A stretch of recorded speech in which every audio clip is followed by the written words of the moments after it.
Alex, this is so cool, man. This is so cool. I've got this like tiny little YouTube channel that's just starting, and my goodness, my guy's over here slinging drinks for 200,000 people or something, yeah? Yeah, it's been But you're crazy. not It's just been great. doing that. So tell me about it. Let's jump into it, man. How can I let me ask you this, man? Because I'm a big fan of pre-framing, and I know that you're going to provide tremendous value to me, and I would like to honor that by also just making sure that I can maybe provide some value, not just to you, but to whoever might be watching this slash rewatching it. Um, Well, yeah, give us context, obviously. yeah, what can I say right now that won't waste your potential audience's time or yours? Where do you want me to start, man? What's most helpful to you slash your audience? Well, the thing that you messaged me before in the form that I sent you, the field that you filled out there, it wasn't as meandering as you thought. I mean, it had a lot of really good information in there. So we can maybe begin by you just sort of rehashing that in whatever way you deem as appropriate. Because honestly, the the the successes that you have in there, it's a kind of a rare case because you've got like a lot of people who are trying to do this are looking to build an audience, and you're looking to not convert, but capture the concentric circles, like the right people in that audience to potentially move them somewhere else, to start something new. Um, but that's the stated goal anyway, and maybe throughout the conversation we'll discover something different. But yeah, let's just and talk tell us about your current situation, where you're at, your YouTube channel, how that started, and tell us how, and tell me rather, about your home, right? You've got an idea with your home and your yeah, give us just the overall like bird's eye view of the situation. And one thing that I love is that you've got a very clear like problem that you're trying to solve, which is awesome. So let's talk about all that stuff. Okay. Okay. Um, it's so interesting, man, because I think It's a the lot. best, It's a lot. Do you want me to just yeah, pull up the the thing? best. Sorry, go ahead, go ahead. Okay. Well, you finished that sentence. You said that you were saying the best. The best thing I can do is probably start at the problem to solve and then reverse engineer kind of backwards from there. Because to understand the problem, we have to go back. So I think let's start there. Let's start Um, there. from my long reply to that beautiful form prompt, what what did you interpret my main problem as being? What could you define it for me, Ken? Because I think that's really helpful for me to hear back, and then I'll throw that back to you. Yeah. So what I'm ascertaining from this only slightly meandering answer is that um, you have a you're in a wonderfully blessed situation with a lot of different potential directions to go. You don't want to be pigeonholed into a single identity. You're having success in at least one single identity, and you don't sort of want to be locked into that. You're happy doing that, but uh, and you're also examining in order to not be you want to do magic shows effectively. You want to do magic shows, but you don't want to be locked into a single persona or character. You don't want to be locked into a single modality of performance either. I think live shows are probably the golden goal here, and consistently and nicely paying live shows, and you're in a process of examining successes of the past, what people have done in the past, and what has worked for them, and seeing what you can do to apply that to the present. And that's kind of frustrating because a lot of times things that are in the past don't really work in the present. So when you copycat someone from like 20, 30 years ago, some of the principles will work, but the actual modality will just not. Um, and yeah, right now, successful YouTube channel that is about effectively bar stuff primarily, and feel like you might get locked into that channel and you don't want to be like the bar guy for the rest of your life.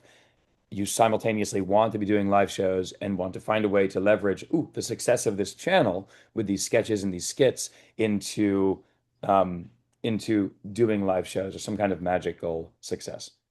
That was also slightly meandering, but there we have it. And I think, as Shakespeare, I think, never said, and yet we often misattribute to him, therein lies the rub. Yeah, man.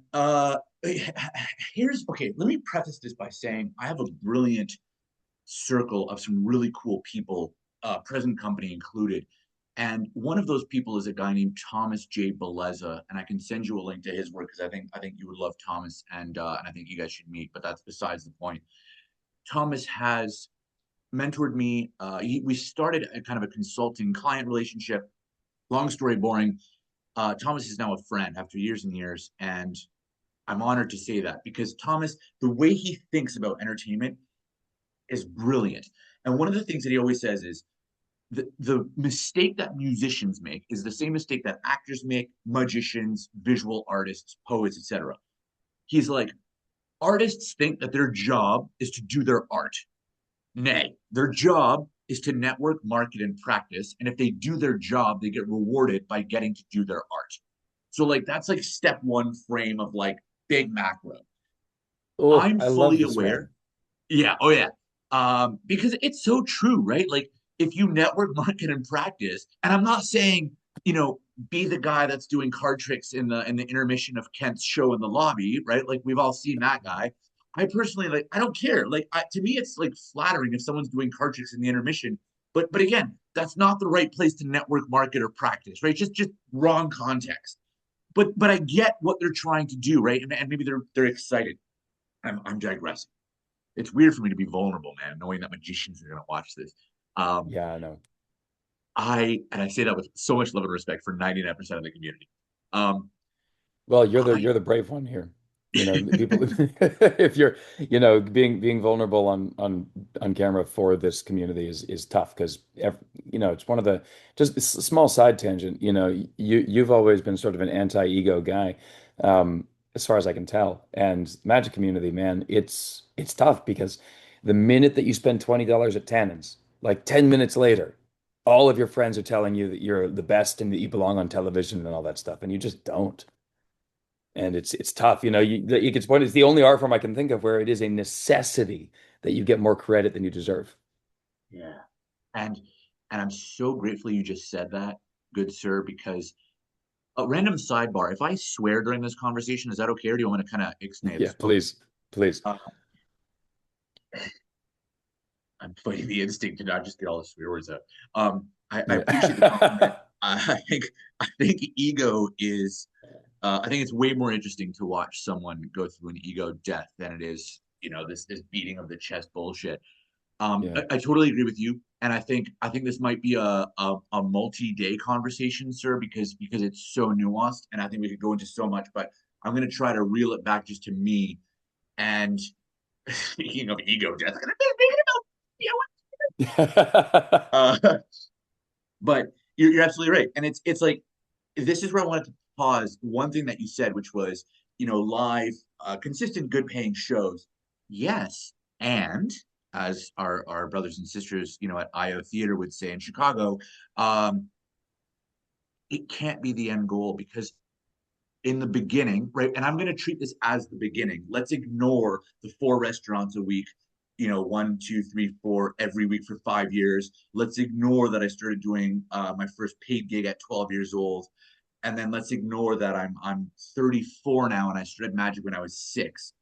Um, let's ignore all that, and let's just think about the fact that when COVID hit, my personal hell was Zoom magic shows because I think magic for TV and film just never interested me.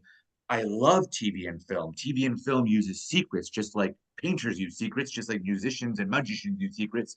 But I'm a really big fan And now that AI is here, I'm a really big fan of being fucking good in real life. Taking that $20 or $10 from Tannins and the 10 minutes or 20 minutes X 20 plus years, and then constant refinement thanks to video rewatch. I'm a really big fan of being good in real life. However, I will just add the caveat. I'm very aware that I want to free myself from having to be there as soon as possible. Um, I think I didn't know this, but I've always been an entrepreneur and a businessman first instead of a Mm. showman or an artist first. And I never saw that until someone pointed it out. But I think that if you look at show business, like business is the longer of the two words. And that's why I reached out to you because I'm very aware that right now I'm essentially starting over. And I would love to document the process through conversations like this on my own Mm. of bootstrapping my way to uh, whatever the first milestone is. For me, it's probably 100K, like for now. Just talking on the magic side, because I think that'd be really interesting for a 12 or 14-year-old kid, male or female, some young magician somewhere in middle of fuck nowhere, Kentucky, to watch, knowing that they can do it from there. So When you say 100K, do you mean money per year doing gigs? yeah, Okay, okay. That's a different story. That I actually did not pick up on um from your uh from your message. So and I just threw that's a different conversation. I threw a bit of an arbitrary number out there, but it's the number that I think feels right. Uh, Yeah, that's definitely achievable. yeah, because it sounds like, to some people it might sound like a big number, but I think this is really, really good. Like this right now, and I Especially in can't thank you enough. Canadian dollars. That's like 17 USD. Yeah, yeah, that's like it's like basically two Starbucks coffees, man. That's like um yeah. So So anyway, I sorry, think go ahead. I interrupted you. no, that's the problem. Is you're absolutely right. It's like pigeonholing, and I mean, and again, that's ego, right? It's like, oh, I don't want to be seen as this thing because I can do everything. Like, fuck that. Like, really, I'm aware that if I choose five things, I'm gonna put 1/5 of my energy into those five things. Let's make it easier. Let's make it three things, right? Like 33.333%. Whoa, thank you, camera. Um, if I have, so I'm sitting in this Airbnb business that I started when COVID hit because I didn't want to do Zoom magic. Okay, so there's the Airbnb business. I kind of figured out how to automate and outsource that. So then I moved to a forest to avoid the political conversations and avoid losing more friends than I already thought I had because of the COVID stuff. So I moved to a forest. I started focusing on my YouTube channel. I took a decade-old channel from 327 people to 100,000 people, and I did it in less than 90 days. I can send screenshots for those that don't believe me. Um, By the way, that that's a was a YouTube real thing. channel title right there. That's a video title. Yeah, yeah, Yeah. it was insane. We could say luck, but really it was just hard work times consistency because yes, I hit the kind of ground running just as shorts were getting rolled out, so that helped a lot Mm. for sure. Yeah, yeah. But also I was writing, filming, editing, thinking about scripting, retweaking scripts, finding costumes day in, day out for days. And it was a good stretch. I think it was like 89 days, 87 days. And at some point along that 80 something point day mark, the one video hit. I went, oh right, okay, now double down on this. Let's pour fuel on this fire. And what Yeah, hit yeah. was me playing a bartender and all of his regulars on a green screen background bar. The content was never supposed to be about promoting drinking. It's more about like examining human relationships. And the bar just happened to be the arena where the comedy is born. And when I think about that, yeah, pigeonhole because right they I say the proverbial they, but when I'm walking around Niagara Falls, Canada, where I live, it is frequent that I get recognized because the algorithm's interesting and there's a lot of people in the service industry. When you go out, where do you go out to? Usually restaurants and bars. Who's there? People that are bartenders and servers. What are they watching? Stuff the algorithm's feeding them. What is it feeding them? Videos that would rank beside mine or mine. So it happens a lot. I'm super grateful. That's number two. And then coming to number three, magic. I mean, uh, my relationship with the mystery arts is profound, just like I'm sure yours is, right? Like my relationship with mystery itself is profound. And I was lucky to fall into magic at 6 years old because it was the same year I lost my dad. So I think magic was my solution to this impossible question, which is like, what is death? What happens after death? And that was my obsession with mystery, and it still is to this day because it's such a beautiful thing. So not what was me, dead dad, fucking bullshit, but just to go really vulnerable really quick. It's so ingrained in me, and yet fuck me, I hate it 90% of the time. I hate to say it. You're cool. You did a great show. I saw you live. I did what you stand for. Thus, we're on a call. But it fascinates me that in the world of social media, Mr. Masked Magician, who got recently outed by that really cool like Oh prosthesis yeah, device, yeah. right? What was that Um, called? It was something hacking, but it OSINT, was like open source hacking or something like that. yeah, I think it's OSINT, open source identification, something Yes, yeah, that's what it was. intelligence. That was really cool. People should watch that if they haven't watched it. Basically, this the magician who was exposing secrets had the funny mask with the twirly mustache. Um, he got exposed by somebody just literally going online and doing like free research on like looking up his YouTube account, finding like little bits of email addresses, and then the guy sort of like finding a first name, matching all the first names that he can find with different magicians in this like geolocation that he figured out somehow, and it was so cool to watch. And then eventually it all came down to a potted plant in the corner, Yeah, which was yeah, so cool. the Um, yeah little accessory in the video. I I think bring Andy it up. Nyman posted that recently. So no, not Andy. Oh my God, no, it was Andy Gladwin. Andy Gladwin posted that recently. So they can go look that up. Yeah, um, Yeah, but anyway, so go ahead. I was trying to think of Magicians Online got you to that, right? yeah. And I was just trying to remember the creator's name, the actual guy who did the journey, but um, people can find it easily. Yeah, masked Mhm. magician exposed by OSINT. Yeah, my point in bringing that up was it fascinates me that this masked magician, or without picking on him too much, the plethora of other people that expose magic tricks, their view count is insane compared to just the magic tricks themselves. And that tells me a powerful story. And I'm going to rewind to something Penn once said, which is bigger is not always better. And Penn Jillette, um, Yeah. from Penn and Teller for people that don't like it. But he said, episode one, you make a card disappear, a playing card. Episode two, you make the deck disappear.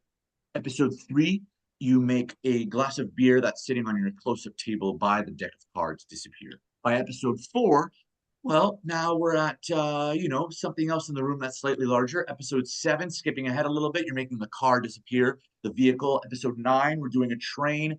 Episode 10, we're doing the airplane, and by the season wrap, typically season 12, you have to make the fucking continent of Scotland disappear. And then what? And Mm. it's just this beautiful way that I think Penn was basically kind of poking at the typical magic show setup, the same way that Derek Delgadio does a lot, right? Like Derek's whole thing is I don't really love Foolis's hook and the premise of Foolis. He's like, but it's brilliant and I understand why it works. I Mm. just don't like that it works, right? And that's Derek's kind of relationship to mystery. So I'm sort of digressing, but it all comes to a point. If I give one third of my energy to these three, let's call them assets, I know that, like, how dare I think that I'm going to succeed and do my best in any single one of them? And I think the reason I wanted to reach out to you, sir, is because I actively stopped promoting magic stuff when COVID hit, and I was taken over by this beautiful space that, yeah, I worked my ass off for a long time, building relationships, acquiring money, figuring out the skills to create this business, and then I think 2 summers ago, a gentleman who started as an Airbnb guest ended up becoming a friend, or what I thought was a friend, and through some social engineering and hindsight is 2020, just played me like an absolute fiddle, and it cost me about $42,000 of my Canadian business's operating income for the property.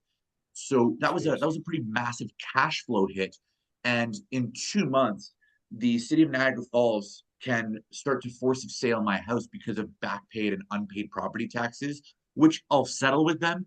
But that was my like least of my concerns thing. So I pushed it off. I pushed it off with my water bill, right? 'Cause I live in this little township where they'll just marry your water to your property tax. They're not going to turn off your water. It's very interesting. But those two married plus the interest from the penalty of not paying, I was trying to give myself breathing room to pay the shit that had to get paid when it first happened. But now it's like, oh no no like this is imminent. Like we need to generate like fast cash flow, and without breaking the law and without starting an OnlyFans because I think I would lose money on that. What do I do? And magic just seemed like the obvious choice. And it's interesting because I don't want to be the dancing monkey. I don't want to be this like I think the word is you can correct me because you have a better understanding of English than I do. Um I just blanked on the word. Not imposter, not trespasser, but like someone that kind of appears somewhere or they're kind of in a position or place where they're not meant to be. I'm like blanking on the word right now. It starts with an I. Well, that's imposter syndrome. That's what it sounds like anyway. Similar track, different word. I'm just blanking on the word. It doesn't matter. Okay. Let's call it imposter. And not because I don't believe that I don't deserve to be there, but more I think it's my personal hell. And I think that's why I wanted to call you, man, is I would love to do things that honor our art. I would love to create money and do good shit. I'm just tired of feeling like, oh, I have a bachelorette party. Look, we hired this magician, and then it's a 90-second TikTok of a bunch of visual magic, and it's really cool to watch once over. But what's cool about it is not the magician's technical ability or persona. It's just nine really attractive women who are basically up here in status going, we hired this dancing monkey. Look at us laugh and like have this kind of cool time. But we all think, holy shit, that's fucking cringe. And yet it gets views. Why? Because I think it tells a story. It tells a story of childhood and nostalgia and just how weird we've become. Like we're just circling back Mm. to what it used to be, but now it's almost like glorified to kind of take the piss out of it and look at it artificially. I'm gonna shut up now because maybe I'm too sensitive and maybe I'm coming from this from like a who hurt you perspective. But that's how I feel, you know. Well, there's a lot of love for magic here. This is it's coming out in kind of a cynical way, but I'm a cynic, so I dig it. The but I can feel the heart. I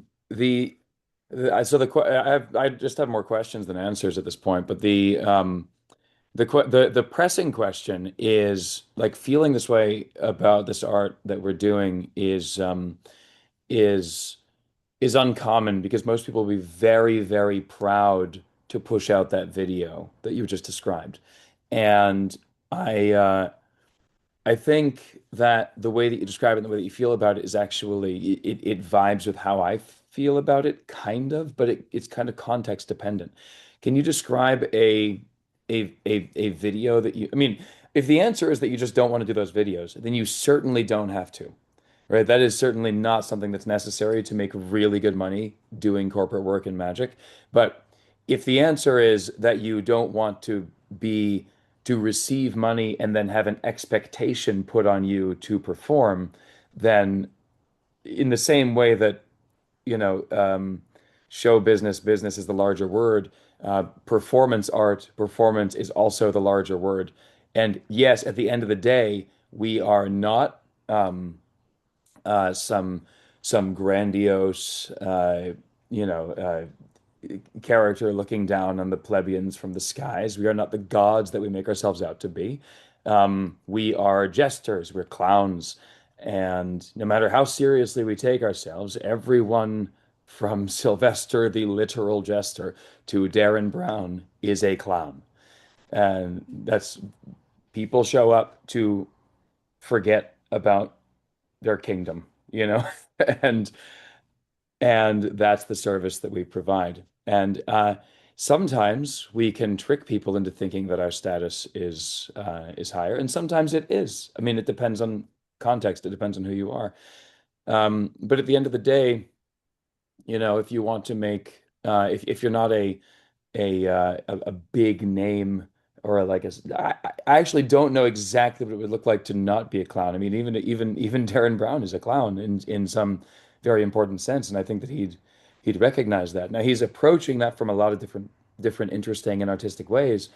Unfortunately, many of those ways I think put him squarely into the charlatan box, which is which is something that I would just encourage people to avoid. You don't want your audiences walking away from your show dumber than they walked in, which is very, I think, incredibly common with Darren shows.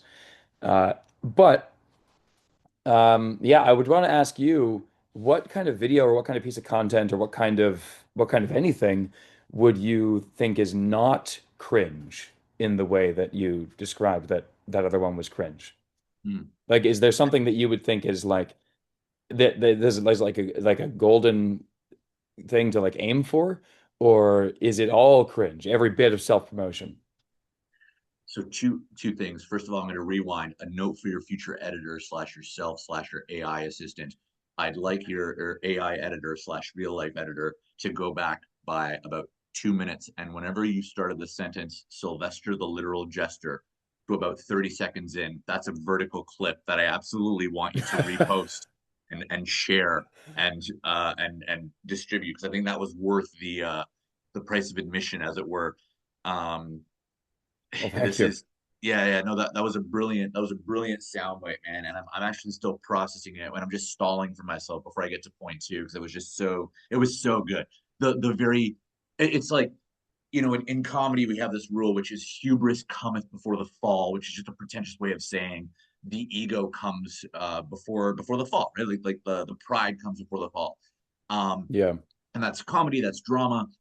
I think I'm also going to define terms really quick, right? Like, shame is I broke a moral expectation of myself, and I have the metacognition, fancy word of right. I have the self thought ability to look at that, and I feel shame. I did something that is not in line with my moral code. Okay, cool. Guilt. I did something that was not in line with the moral code of others, right? So society, a lawful society, whatever the fuck Mm. that means. Um, but law, let's go there. I would say guilt, and then cringe, I would say, is another person's expectation, or as you might say, like modality, planted onto what that person believes should be shameful or guilty. Um, and I think it's really important to define that, because people throw this word cringe around, and I myself find myself, wow, that was redundant, throwing it around. And it's such a weird term, and I'm aware of it. So I'm defining the term because I use it carefully. Cringe for me, because I feel shame for either myself or the performer, even if it's not me, in that situation. Why? I think it's how dare we take this beautiful thing that has survived literally thousands of years and continue to abase it and demean it and sort of destroy it in the hands of just thousands of, like you said, right? Like, what did you say? $20 in 10 minutes from Tannins. Um, thousands of specialists, right? Like thousands of performers. And like, who am I? Who the fuck am I to say anything, really? No one. I'm no one. This is just my opinion. I think what isn't cringe, good sir, is give me reaction shots. Like, let's go to Blaine for a second. Like, I think David's genius was he didn't try to exemplify or make a TV show around the magic. David Blaine's genius was, I think, he took the camera and he put it on the spectator. And in a lot of ways, he gave us the first reality TV kind of feeling of what it would be like to have a magic show that was done right. Now, was it completely done right? Do I agree with everything David Blaine does and says? No, but I'm just saying, like, I think personally, that's the way that I've coached my shooting team and my editors in the past. Is like, get the reaction, get the crowd. I'm cool. Yeah, let's have some shots of me. Great. I'm not the most important thing in the room. In improv and in theater, we ask students, or we ask our mentorees, like, who's the most important person on stage? And no one gets this answer right, but the answer is your scene partner. And I think in a magic or a mind reading show, Who's your scene partner? The fucking audience, right? Like that's who it is. So why would like how dare we take their time and attention? And you know, you made a really great point about Darren's work and dumb them down or treat them as dumb.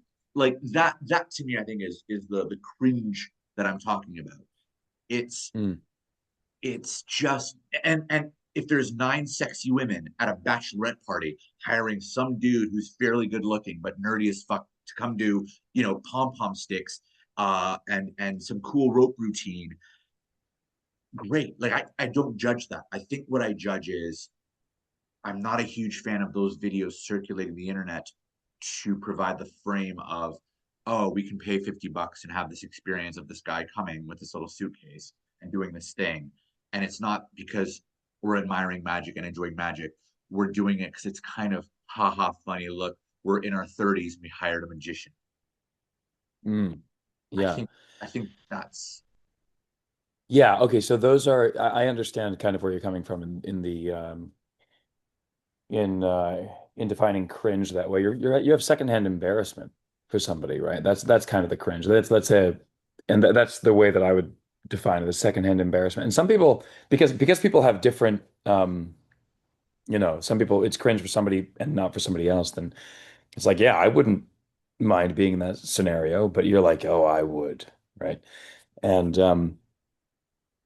but those people are always going to exist. I mean, those people are always there's a and there's nothing wrong with them if they don't feel that way. It's just you want something different from this art form. And when you say who the fuck am I say that constantly, dude. Like when I was helping. It blows my mind when magicians who have had these wonderful opportunities get on like stage and they are so blessed to perform in front of thousands of people a night, and they get off stage and all they can do is complain about the catering or something like that, and it's like, bro, like we you have no idea, like I like that is cringe to me. That's cringe as fuck to me. I feel embarrassed for that person. um but I used to say that when I was here's the opportunity I got. You ready? I got let into to a main stage theater in a Las Vegas casino on the Strip. It was the Stratosphere. Calm down. And they allowed me to stage manage uh, Banachek's show. Like I was there helping Banachek perform for like and walking into this big, beautiful space. And literally, I'm like, every time I go in there, I'm like, who the fuck keeps letting me into this building?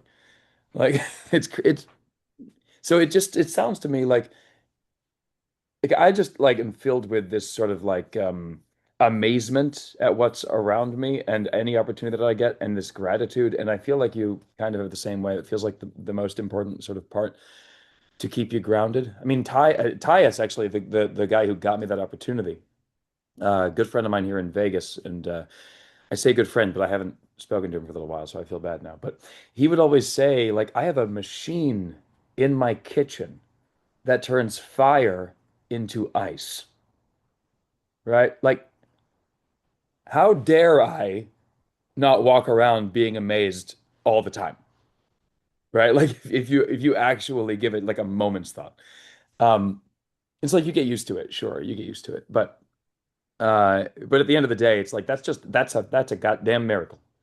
And so, um, yeah, that was a little rambly. I don't know quite where I was going with that, but I'm just dropping some appreciation for the gratitude, or for the attitude of gratitude. It's pretty cool. It's 100%. pretty cool.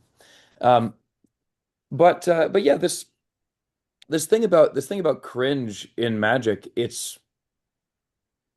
I mean, I don't know. You got to just make like one.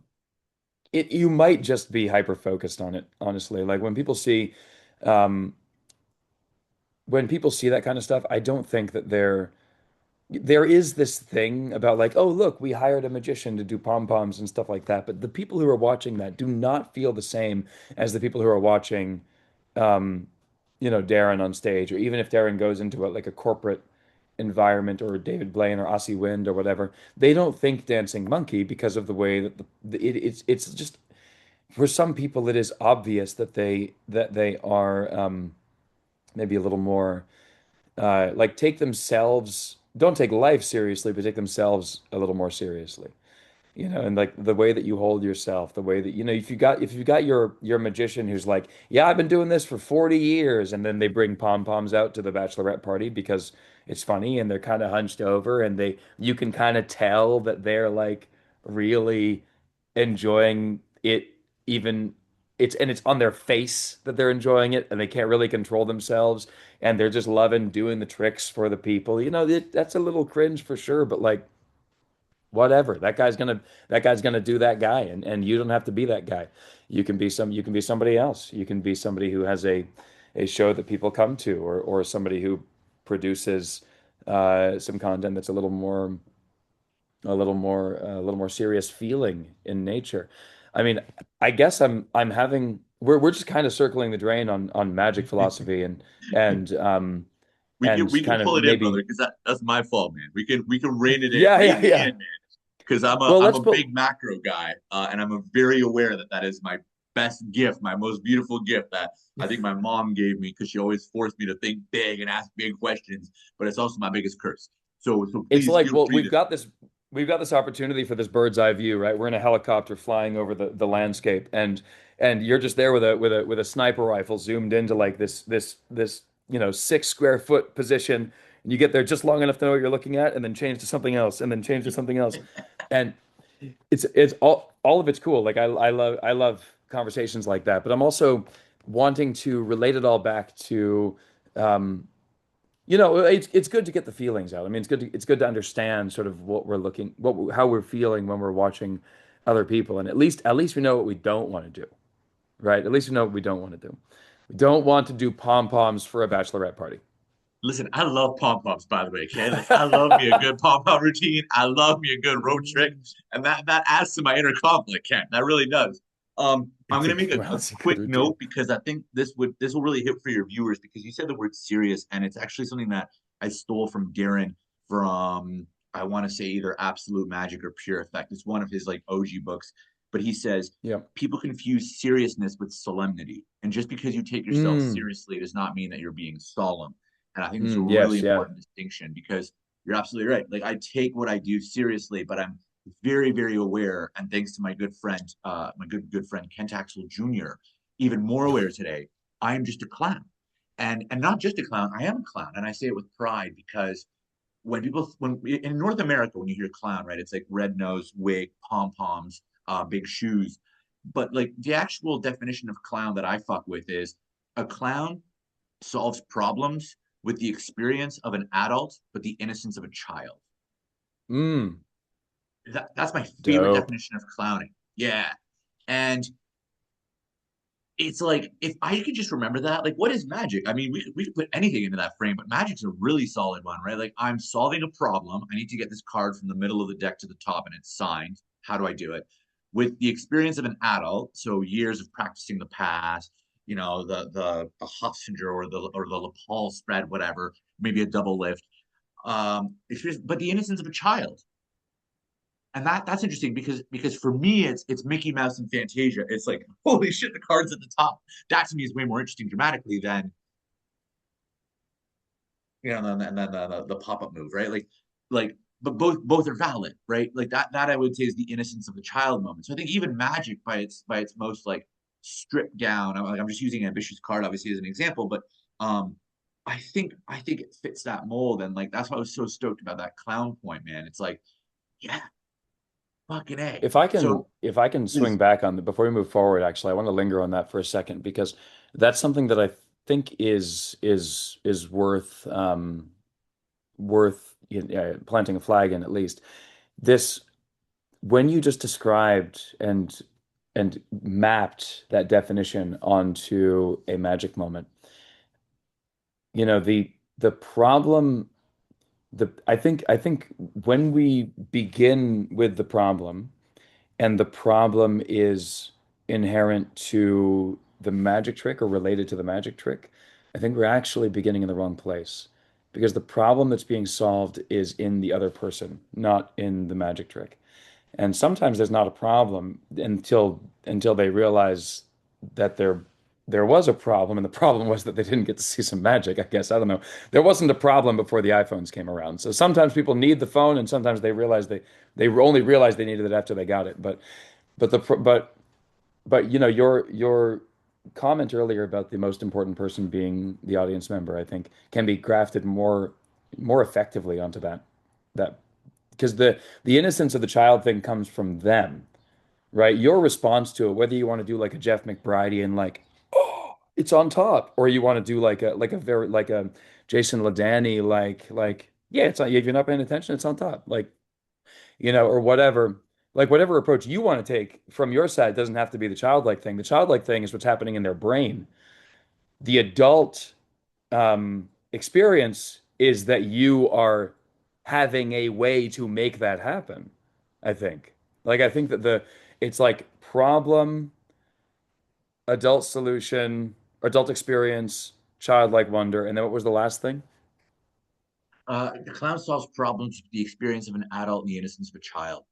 Oh, so there So it is. There it is. you hit So all. Yeah. yeah, clown, problem, experience of adult, this stuff that we're doing is childlike in nature. Whether we want to pretend that it's not in the moment is a different thing. Um, and can have different and interesting effects. But then, yeah, innocence of a child, And can like I? Okay, mystery and let me circle back to something because you're about to kind of skim over it, and I think for me anyway, this is the like the magic potion. What is the difference, Kent? Like, and I don't say it like in a patronizing way. 'Cause I just realized my tone was like super patronizing, and I don't mean like that. But like, I totally agree with the way I'm you not just reframed offended, I that. promise. No, no, and I didn't think you would be. Um, I love how you just reframed that because I think the frame that I gave it was again coming from that cynical standpoint of how I think a lot of people would think about applying that frame, and I think how a lot of people do apply it. But what I'm curious because I love that new shift that you just gave me, that paradigm switch. When we're in the moment, playing with that innocence of the child, like feeling, right? Like whether it's we're taking ourselves seriously or we're not. Do you think what is that? Is that brand slash like marketing and positioning? Like, why is Aussie doing oil and water going to be different than Jason Ladanier or Aussie or David Blaine or Danny Dauerteith? Like, what? I guess my question is, what is the frame that decides that, and then how do you invite people to step into it without being too try hard? Um, I don't really under I'm going to be honest. I can start talking as if I understand the question, but I don't want to pretend at all. I want to be 100% there. So can you ask the same question in a different way? Yeah, yeah. When making a character or persona choice, at what point? I guess, yeah. Let me reframe it because it's a nuanced question, man. Well, while you I'm just think gonna about it, I talk. can just say that all of these people that I don't get uh sense that a lot of people in the magic community are making like strong character choices prior to doing their performances. I think that they just find what they like inside. Like they'll do 10 new things a week, not new tricks, but new like moments inside the tricks, and then they'll decide that they like two of them and that two of them just kind of fit them and they get a satisfactory response. You know, like you mentioned Danny Ortiz, it's your life, it's your life. That's probably who he is. And it's very aloof and flippant and jovial. And it would feel weird if Jason Ladany said it exactly the same way. But he might if he said that line, it would be probably more pointed, more like, hey, it's your life. or like he's your life, I'm already paid, you know. But he's also, I just think that people, um, they're just doing what they're doing, and then the better ones are falling into deeper grooves as they go because, and the deeper grooves are end up being what's seen as sort of a character or sort of a persona. Yeah, and I think that might have been my question. I'm struggling to frame it in a way that I even understand it. So that's probably me pre-coffee mixed with this is bigger than I can fathom right now. But I think I think it's been where I've been wrestling the most is I love, like I really love visual magic, and I really and specifically comedy, like Matt King's work, right? Like I love it. It just the callbacks, the writing, the fact that he doesn't alienate anyone, family friendly show, like brilliant. 2 p.m. Where is he now? Excalibur, let's go. You know Yeah. what I mean? Brilliant. And then I really love Germain and Pete Turner and some of these guys, Kent Axel comes to mind as well. And Stop. I know, but I feel I've just been just trying to compliment you and lift you up through this interview, not because I need to suck up for anything, but just because I genuinely just fucking love your energy, man, and you deserve to know it. So, and I know Oh, Molly thanks, does a man. good job. Thanks, Molly. Love you. You're doing great. Keep at it. Make them feel great. But I'm here too. God damn, man. I think it's so important. It comes back to that gratitude thing. Anyway, serious again, not solemn, right? Like Darren touches on some heavy themes in his live show. Sometimes it can get a little heavy. Uh, Mhm. so maybe elements of solemnity, but I like serious mind reading and mentalism. But I'm a sucker for nonverbal, comedic, visual, high impact shit. Now, if we break that down, Polish first language, French second language, English is my third language. So from just a environmental, not even going Freudian yet, just environmental, like what did I raise and what was I like brought up with? A Polish grandma who didn't speak very good English and a Polish mother who speaks okay English. And then I went to French schools all throughout my childhood. I'm not even French. It's just my mom wanted me to learn French. So then English was a byproduct of hanging out in the streets, and I needed to learn how to fit in and survive this weird sort of it's 1990 to 2000s. I don't have a sibling. I don't have a dad. I never really see my mom. She works a lot. She's a single immigrant parent. I need to understand people. So that's where my love for language and the mentalism side came. But I really fuck with the fact that I can go to Japan and do ambitious card, not having to say a word and make a new friend. I really love that about magic. I really do. And I loathe that about myself in the mentalism world because I wish I could just be an AI with a chip and be a 37 language polyglot. Um, I'm working on it, right? Like I have some languages under my belt, but Mm. I think that's what my question is like this has always existed as this like this kind of impacting juxtaposition, this uh what do the psychologists call it, right? Like not duality, but this like this Oh, dichotomy. it cognitive dissonance. Yeah. And I think my Mm. question was like, at what point am I married to this positioning, right? Coca-Cola, we can picture the can because they've just been so good at doing that one thing. At what point, if ever, am I allowed to evolve, to play, to as you would say, like deeper groove it? I really like that. That's going on a sweater for sure. Like just deep groove it.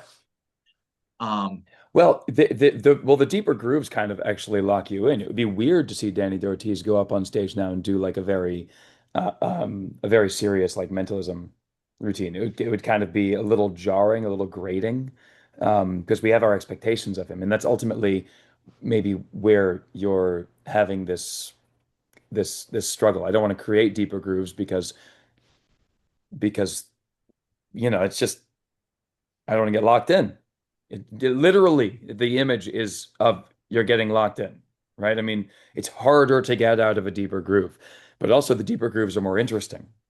And mm, um, but there seems to, but bear in mind that especially with your YouTube channel, I mean, kind of swinging back to the issue, to the the overarching problem or like the practical issues, is that people fall in love with individuals, not with like brands anymore. Like they fall in love with personal brands. I mean, this is the way, you people are, this is all from Daniel Priestley. I would highly recommend looking him up, but you don't go through, you got to see someone like what is it like 11 or 15 times or something like that before you even register that you've seen them, before you even recognize them. And and I don't think people are going to see your like the sketches that you're doing on this bar comedy thing and think, oh, that's that guy. He can't do anything else. I mean, especially since I watched a few of these before we started, and like there's magic present in these, Mm. and it's kind of obvious that you're sort of doing a character, right? Like people see, I guess people see Tom Cruise and they might go Maverick, but Mhm. he's got a lot of things that he's done. And a lot of very deep grooves, I guess, that he somehow can swap between. But the deepest groove is Tom Cruise as an actor, right? And so if you want to be a magician, you can do it in a whole bunch in whatever way you want. You can go any particular direction and do I mean, one of the nice things about Ghost Stories is I think the show here in Vegas, which I think you haven't seen yet. Are you coming to Vegas at some point?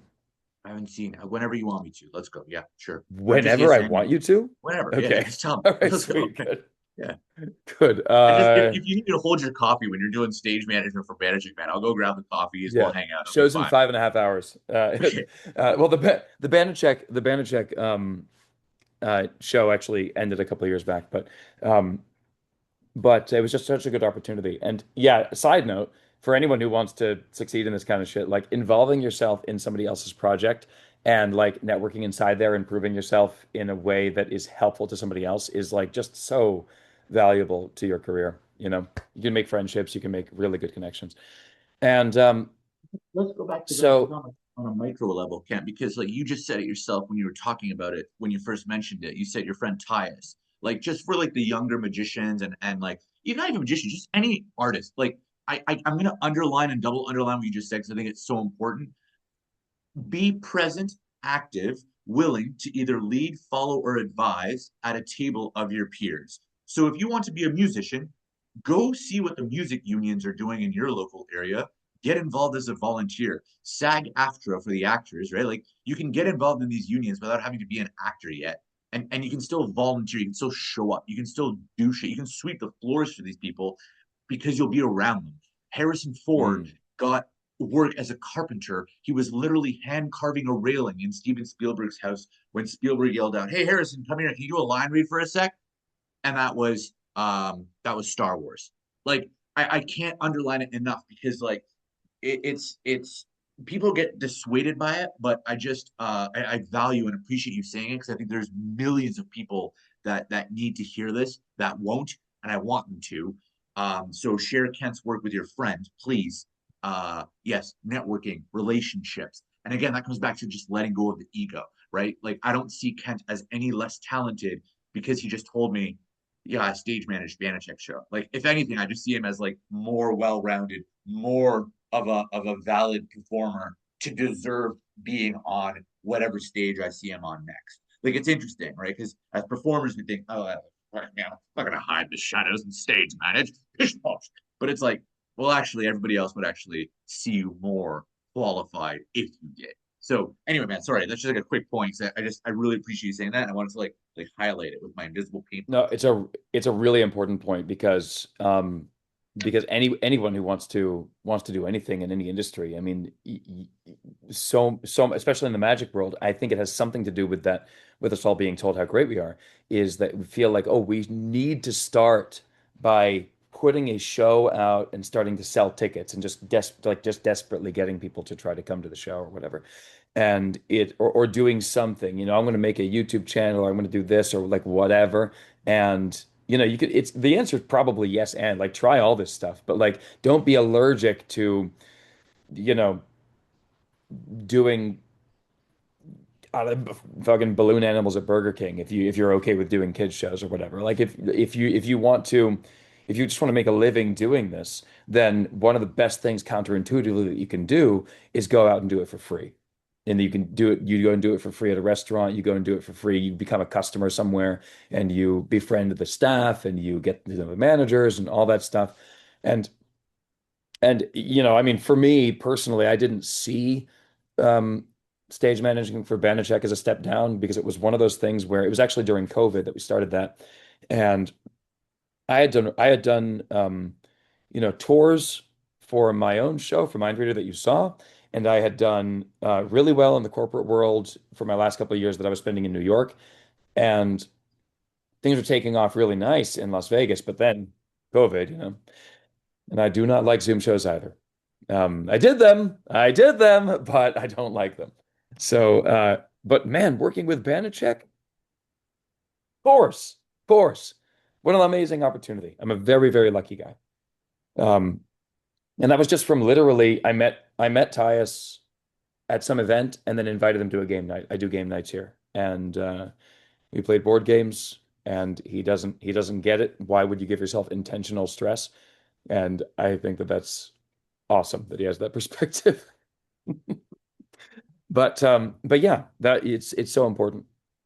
But anyway, we're talking about magic and mentalism and different different personas that you want to be able to step in. And what I was saying about ghost stories was that it's a nice situation because it sells a vibe, not necessarily a show, and not me as a personality. It would be cool if I was big enough that I could be sold as a personality. But here's a little anecdote for people. I mean, the last Mind Reader tour, and so this is kind of counterintuitive to the idea that you can be anything that you want, but going into it, I mean, honestly, going into one deep groove of just your own personality that you are satisfied with is probably the way because you want people to fall in love with you. So there's this guy called Mr. Ballin, and he tells scary stories online. And I think I want to do that, right? I think at some point I want to do that. I want to have a channel that is dedicated to me telling spooky stories straight to camera. Great. There are a lot of people that do this. Mr. Ballin is one of the most successful. And this comes back. So I listen to this guy and he's got millions of followers and I'm on tour with a Zachary Patty, who is one of my dear friends here in Vegas, and actually performed with me at the Seance show in at Lost Spirits Distillery when we put that on. That was a really cool show. Um, by the way, also that was me just taking a gig somewhere and being like a close-up magician and then eventually befriending the management and the owners, and eventually they asked me to put on a séance like a big show as my own thing. And I said, of course, of course. Now I had recommended that to them earlier. They said no. And then I said, well, I'm going on tour. And they said, well, when you get back, we need to do this séance thing. So awesome. It's not more details, but basically that tracks what we were saying before, right? Take the smaller gig because you don't trap yourself there, right? Have a plan and always be searching, but fucking take the smaller gig because you never know. You never know. Um, so anyway, I'm on tour with the Mind Reader, and it's going super great. It wasn't going great. It wasn't. It was fine. It was fine. It was fine. We were making the money back on most shows plus some. And in my opinion, I wasn't doing that correctly. I have a much better system for filling theaters now, but basically the system was rent this theater, do the show, and beg people to show up on Facebook and through like Facebook ads and stuff like that. Much better system now.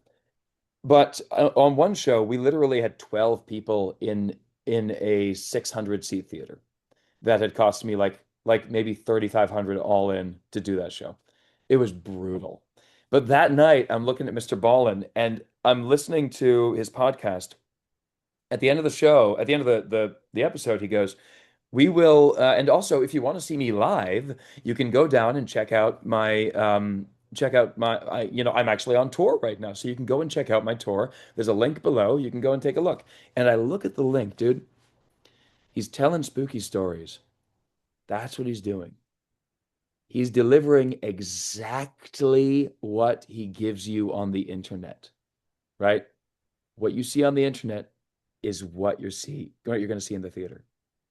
I look, he's rented out and sold out like 20 to 30, 800 to 1500 seat theaters on his tour.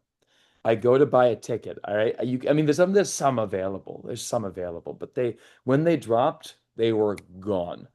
And the ones that I went to buy, like even near the back, like $120. And it's like, my God, he built himself a personal brand around something incredibly simple, built up a big fan base of people who are into this kind of thing. And then he dropped tickets and he kept doing it. I mean, millions of people are seeing these videos, I guess, you know. But why? Why would I buy a ticket to go and see the thing that he delivers online anyway? And the reason is obvious because I want to be in the room with Mr. Vallon. Like I love this person. I think this is a cool person. I've fallen in love with his personal brand, not spooky stories necessarily, because I can go and indulge in those for, 6 hours a day if I want. But to go and see Mr. Ballin for 2 hours, I don't know, maybe he has special guests, maybe there's something else that happens on stage, but I don't think people need that. I think they just need to know that that guy that I've spent 50, 100, 500 hours with, right, in my ears, I know him. I want to support him. And so I'm going to go out and see him. And I think that's it. It's so it. I think I don't know if you've heard this, but it was an interesting example that I think mirrors exactly what you're saying, where I think it was Mr. Beast who did this little experiment, but it was a virtual audience, excuse me, in what essentially was a soccer stadium arena, because that's what represented a big enough space to hold this audience. And they had these avatars come out for different celebrities. So at first you had your legacy media A-listers, right? So your Tom Hanks, your Tom Cruises, that kind of thing. And the crowd went kind of wild. And then you had your YouTubers, and the crowd goes like even bigger, bigger, wild. And then you have your live streamers, and the graph in terms of the actual audience reaction of who's freaking out is just like off the charts. And I posit that 2026 and onward, live streaming and what you just said, right? Like 50, 100, 200 hours of time spent, like that parasocial relationship. Yeah, like you're gonna put asses in seats. And so to come back to a comment you made, you're like, yeah, I wish I was.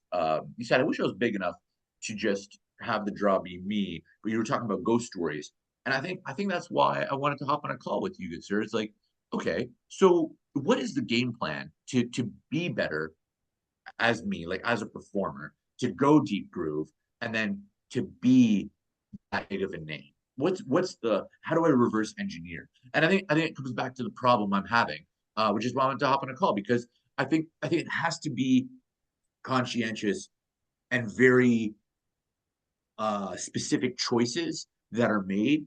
And I think there's steps. And sometimes the steps aren't super obvious. Like I agree with you, try stuff on, see if it fits. Like new bits of business, write them down, go deeper, go deeper.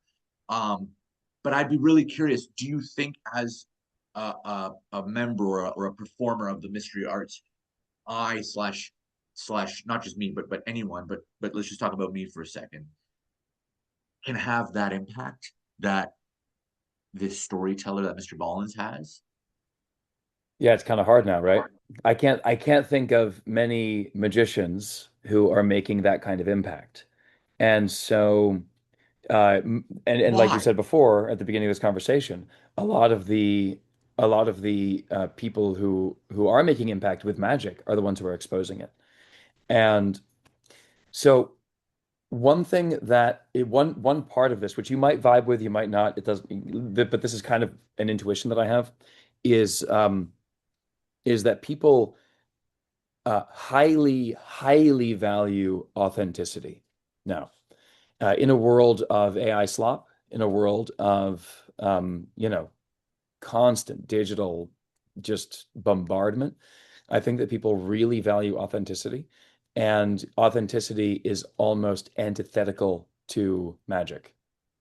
And so, you know, if people have those names in from the pre-TikTok world, and then they can certainly exploit them for like network television purposes and Netflix specials and things like that. And you can certainly, it's not apparently, I haven't done one, but I've been told by many people that I could and should do a Netflix special, and one of them was a producer of two very well-known documentaries. And I'm not name dropping here. I'm just saying that it's not that challenging, I think, to get to do one of those things. But the angle that I would take as a magician would at this point, if you wanted to be a thank you, if you wanted to be uh, a name, I think it would you would have to take an angle that was magic adjacent. There was some other vibe there. I mean, you look at somebody who made their name in the magic world as somebody who was doing something magic adjacent. You look at Brian Brushwood, Hmm. right? Now he's in the YouTube world. He's in the YouTube the online fame world, right? He didn't get picked up by Netflix right away. He didn't get I don't even know if he has a Netflix special, but this guy's massively famous off of Scam School, which was just bar bets at the start. But everyone sort of related to those and everybody liked those. Now, in a way, you can put him in a similar category as exposure, Hmm. because that's kind of what the channel's all about. It's showing a magic trick and then revealing the magic trick. I mean, in some ways, it feels different for some reason. Uh, but um, but yeah, Have I would you read, have sorry to interrupt you, man. Have you read Magic and Showmanship by, I want to say he like Nelms. Nelms? Yeah, thank you. Henning Uh Nelms, is it? Nelms, yeah. Um, I can't say that I've read it back to back or okay, cover to cover. I wanted to interrupt you because I think the way I would explain, yes, Brian Brushwood category, umbrella exposure, and yet for some reason, we don't want to like send that dope YouTuber to like OSINT his ass. Is I think Henning Nelms would have the right answer, which is there's puzzles, tricks, and magic moments. Mhm. And I think you and I really fuck with magic moments. We always try to create magic moments. We'll settle for tricks because they kind of pay the bills, but we're not puzzle performers. And I think the reason no one came at Brian with two pitchforks and a gasoline can is uh, you become lovable. You become very likable when you teach someone the solution to a puzzle. And I think Henning Nelms wouldn't, and I think centuries of magicians wouldn't have any issue with Brian Brushwood's exposure because of that. Because a puzzle is inherently cringe, and I'm using that word again because if I meet someone who's in a bar going, yo, I can get this egg into this shot glass without touching the egg. So it's standing here in this shot glass, I can get into this one. If you don't know that you can blow on that fucking egg at the right angle and have it hop into this shot glass, it's not a likable character. And I think Brian's brilliance was, yo, I'm gonna reveal it. Check out this episode of Scan School. It's two egg or an egg and two shot glasses. And I think because he took the puzzle approach, you're very right, because puzzle and magic. I mean, Chris Ramsey's a great example, right? Like talk about puzzle and magic, like magic adjacent, giant channel. Um, I think there is something there. Anyway, sorry, that was just a random like little thought I had. But I think I don't know what my end point was. I think that's how I would explain us not hating or trying to like, metaphorically kill Brushwood or his channel. Yeah. On some level, though, I don't even really have a lot. I mean, I have questions for the people who are doing the exposure stuff, but I don't have a lot of hate for them. I don't think they've ever hurt me in any way, to be honest. But that's kind of because of what you just said, is that we're not like on some level, you want to be aiming in if you're doing a show, if you're doing something that you want to really emotionally resonate, then you're going to want to be aiming for something more than a trick. And I hate saying that because at the end of the day, I do want to kind of cynically boil down what I'm doing to tricks. Uh, so there's a little bit of a cognitive dissonance there, or something multi-layered that I haven't figured out yet. Um, because it is just tricks. It is just tricks. And anyone that says don't fool them, entertain them is probably doing magic that is not fooling people. because being fooled is inherently entertaining. Mm. And uh, I mean, I think unless you're like a unless it like bothers you or something. Um, I mean, I'm the one might say that you have the strongest, you have a things like mentalism done in like psychological or spiritual ways is some of the most powerful magic that you can do. And it's true in some sense, uh, but on some level, you do sort of want people to forget that they're being fooled in those moments. But I struggle with this because I have the strongest I have the strongest disclaimer in magic, I believe, and the most effective one as well.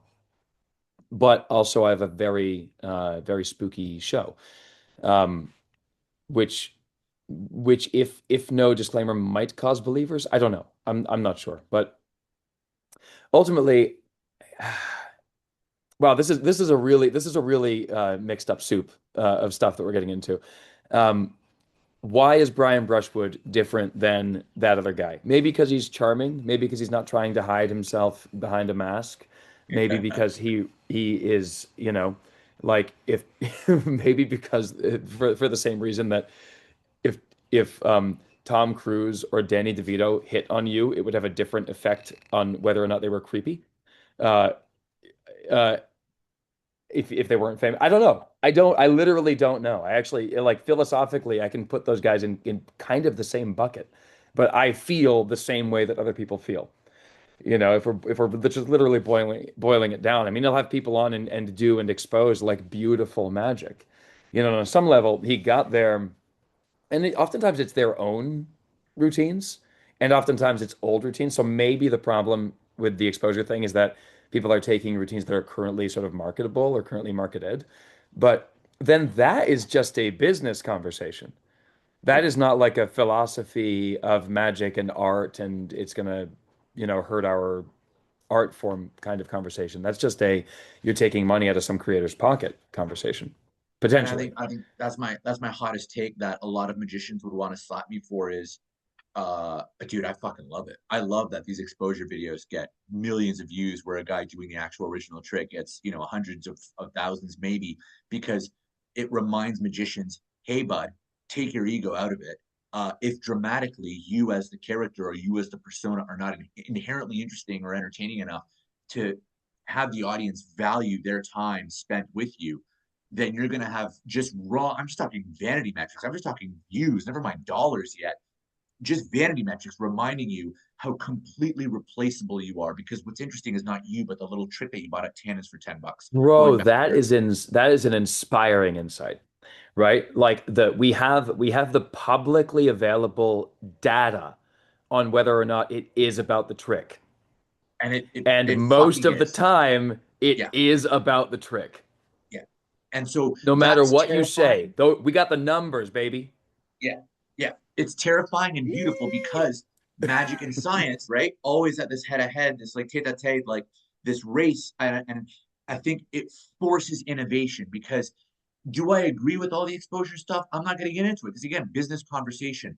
But if I did a show with you and we had some really cool methodology that, we called up Teller, we called up Delgado, we called up some of these, Aussie, we called up some great thinkers, and and then the next day someone went online and just revealed all of it, I guarantee you and I would still pack theaters because the audience and the avatar type that you and I are after are not people that want to know how the trick is done. They're people that fuck with spooky stories. They're people that fuck with dark humor, Yeah, theater, yeah. comedy, right? Like the meat and potatoes of it.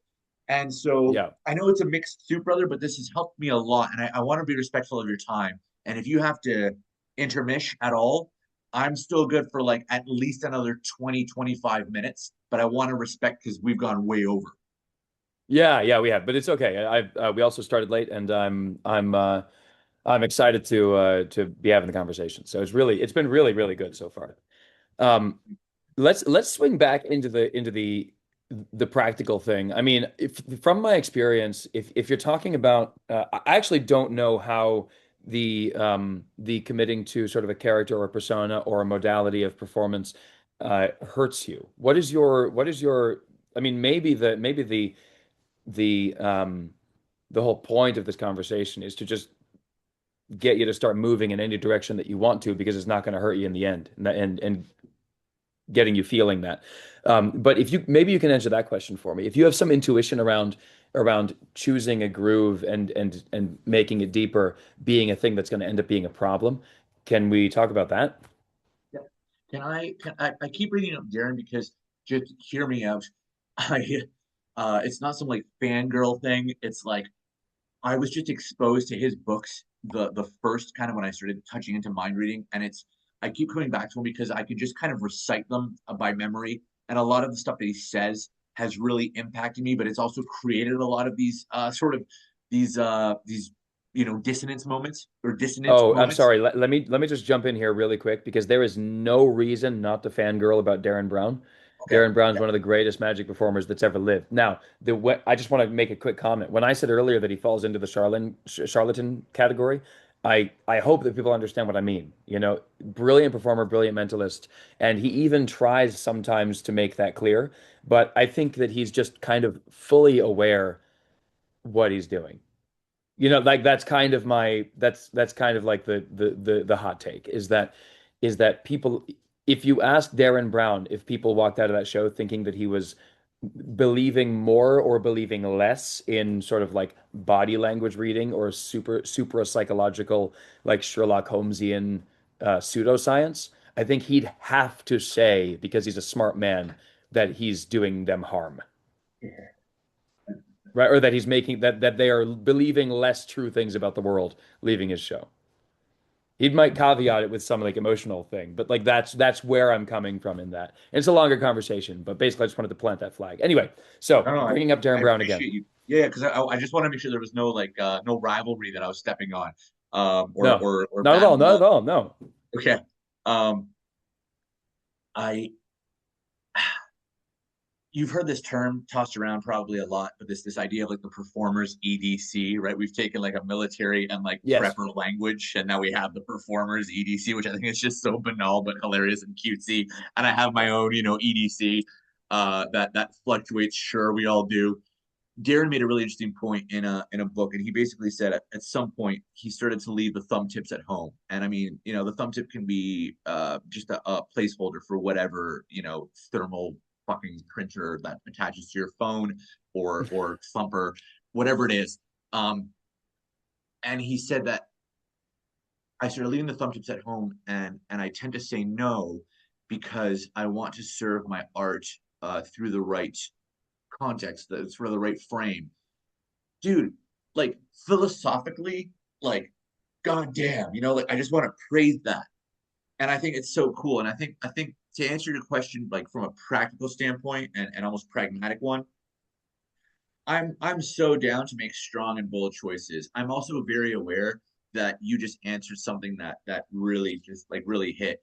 I've been thinking about, I spent 4 hours talking back and forth yesterday with my chat GPT and my perplexity assistants on creating some kind of like tag or some kind of new slogan or something that I could start like owning the word around to come back into it because it just Alex Kazam has enough magic sounding pizzazz to it, right? Like pretty solid stage name for that world. It served me well. I also had it chosen for me when I was 15 by my magic mentor slash business mentor's wife at the time.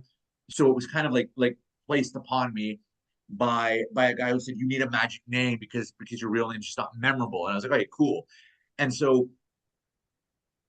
I love Darren's approach, and I'm down for deep groove, and I'm really thankful to you, Kent, for like telling me, I think magic adjacent because what matters right now is personal brand, right? Mr. Beast selling literally $1 billion valuation company with Feastables. He's selling chocolate, putting decades and almost century old CPG, like consumer packagable good companies, shaking their seats because he has a YouTube channel with 400 million people subscribed to it, right? And he's selling fucking chocolate bars next to the Hershey's and the Nutellas and the Ferreros and the whatever. So I guess my point is, I'm down for deep grooves and I'm down for magic adjacent.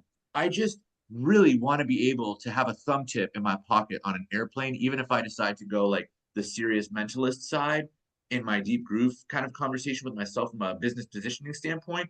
I would love to like be able to twist a balloon animal for a kid that's losing its mind on an airplane in China and not feel bad about it. That's your brand, though. So, And actually, is I that brandable? personally Like, yeah, like tell me, tell me. that's your brand. But I think that that look, if your brand is kind of manic in a sense that it can you've got kind of like a scatter plot of different things that you can be labeled as. People have the scatter plot in their mind, you know. For some reason, I don't see any contradiction in Darren Brown twisting a balloon animal. And something about it is because I know that he's taken this very seriously and he is taken very seriously, but also most of the responses during his show are laughter. You know, and you exude this kind of like joy and this love for the art and don't get it twisted, so to speak. You know, Darren, whenever somebody wants to copy Darren Brown, their tendency is going to be to get like super dark and brooding and serious because that's the part that they remember, right? That's the part that they think is really cool. But that's like 2 seconds of his show. The only reason that that part is effective is because the rest of it is so joyful and so happy and um, so um, so jovial and relatable. And then when he kind of sucks in and goes like, okay, now we're going to walk on this glass and I have to do it. I have to stop my heart. It's only effective because the stuff, right? I'm kind of speaking out of my ass right now because I don't remember what the content of that show was, especially in order, but it's only effective because the thing right before it was just full of like the opposite of that. Right. And Doing he's so impressions or whatever. charming and likable. And yeah, like it wouldn't surprise me because magicians have kind of the right to be weird and esoteric. You know, like it's just kind of in the pantheon. You don't have to, you know, you can do nothing but mentalism and then be like, you know, these are just kind of mind tricks. Do you want to see something really cool? And then you get down and do an oil and water. And I bet that that oil and water will be 10 times more effective because the audience is like, this is because you framed it as the thing that you think is best. And they have just seen fucking miracles. And so you get down to and now it's different. It's just because it's different. It's just a juxtaposition. So if you get off of like a really like if you're doing like a really serious mentalism show and there's a kid crying in the third row, you can be like, "Hey, Mom, bring that kid up here," right? And if you twisted a balloon, I think that that would be the maybe the most charming possible thing and the most on brand thing. And it would be that would be the thing that everyone goes, "Oh yeah, yeah, that guy can read people's minds." But I was there the night that he twisted a balloon animal for a kid, and that was really cool, very touching. Um, I think it's that juxtaposition. So you're never gonna be locked in to the point where you're unable to perform a certain thing. You're just gonna have to do it in a way that is not contradictory with the rest of your with the rest of your persona, the rest of your character.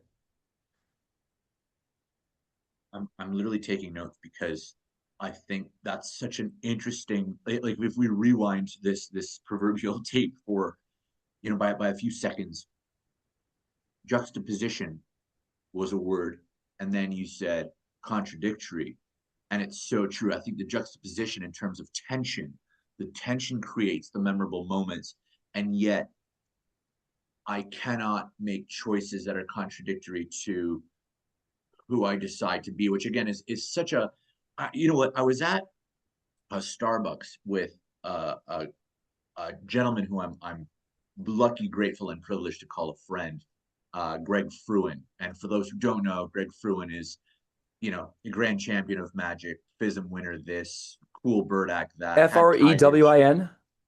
Yeah, he's in the He was falls. a Vegas guy, right? Fruin was, yeah, he was international, baby. He was Yeah, everywhere. okay. He's I think I large have one of his scale. posters. Was that? I think I have one of his posters. Oh, probably. Yeah. He was Vegas. He was everywhere. He was on the ships for a while.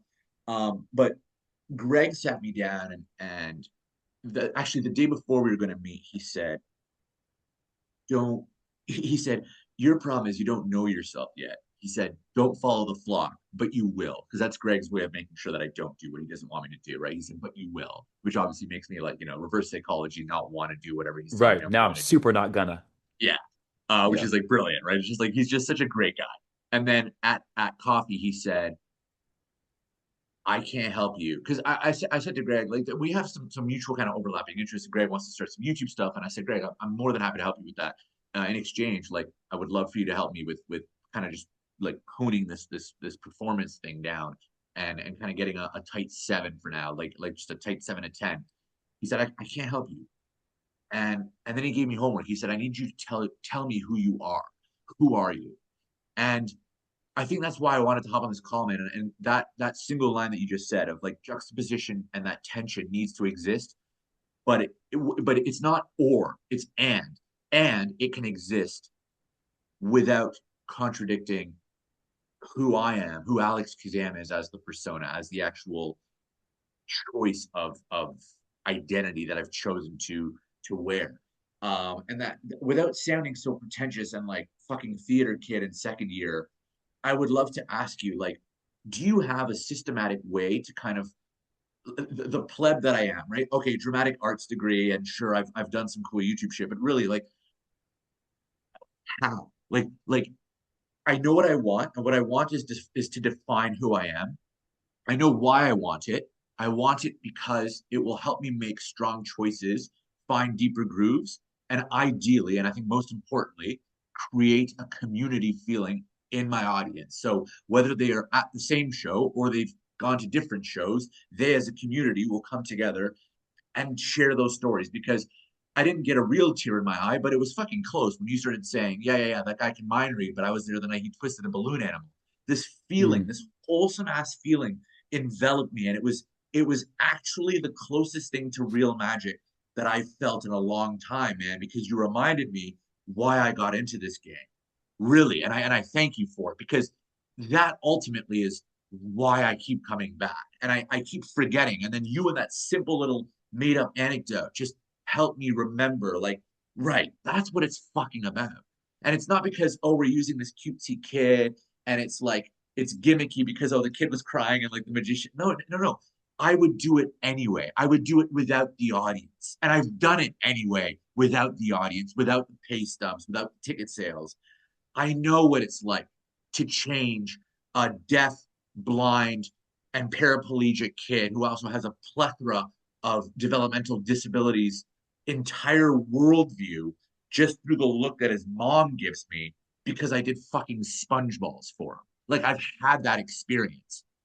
So I guess when I'm asking you the how, it's like how do we define that identity is like in the TV world, the movie world, we'd call that like a character dossier or a character brief, or maybe a like a showrunner's Bible. What do you Mm. recommend for me? Because I think I want to leave with something that's like that's actual homework before I buy you a coffee, fly to Vegas, and like clean your house for you to say thanks. Your house is so clean, man. I don't know, but because I know it's a longer conversation, but I think kind of coming back to it, and Magic and Jason was really important for me too, because I think the comedy brand, like the channel was never about promoting drinking. I don't drink. I'm a teetotaler.